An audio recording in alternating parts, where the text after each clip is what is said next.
I think when it comes to trying to foster an inclusive space, I think it's important for everybody to feel welcome.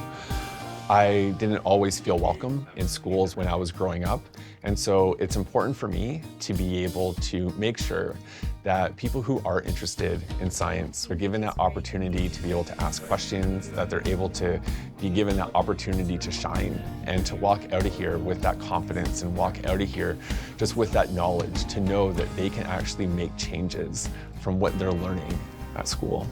My name is Dr. Mark Belmonte, and I am a professor of biological sciences at the University of Manitoba.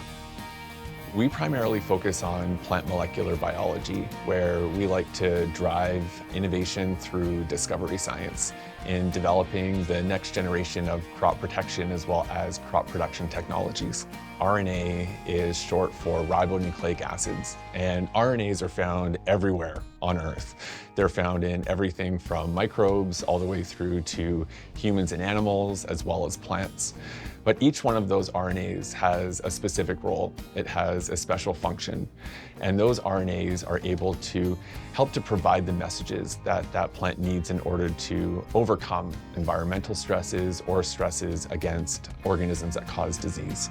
When I think about genetics and when I think about genetic engineering, one of the things that I always like to say is that there's nothing more organic than DNA. There's nothing more organic than RNA. The amount of rigor, the amount of experiments that we have to do in order to make sure that the food is safe is probably more than ever before. And that's important because it provides the consumer with the information that they need to make a choice. I'm Rimana Fatima. I'm from Bangladesh, and I'm a graduate student in University of Manitoba. Right now, we have enormous food pressure all over the world, and especially for my country, third world country like Bangladesh. So that motivated me to work with plants and to contribute something to agriculture. And if we can have a good technology, new technology for Bangladesh, we can use it for all over the world by spreading the information. Coming to new environment is always challenging in terms of norms, people, culture, language.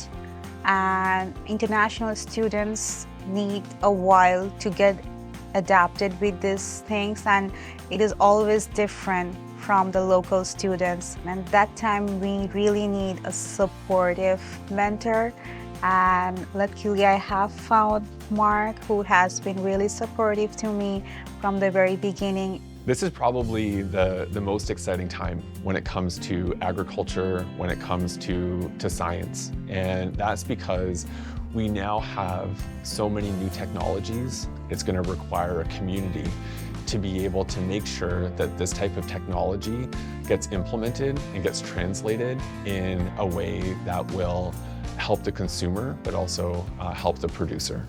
Rimana, what is your chicken biryani? So I cook chicken biryani and I use lots of spices. Actually, most of the spices were ground by my mother.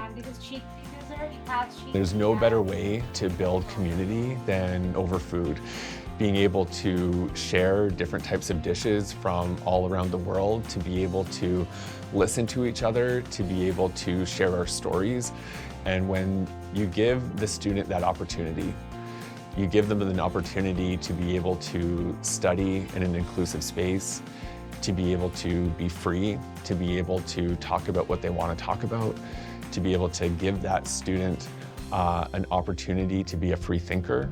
It can really provide huge benefits to every single aspect of society.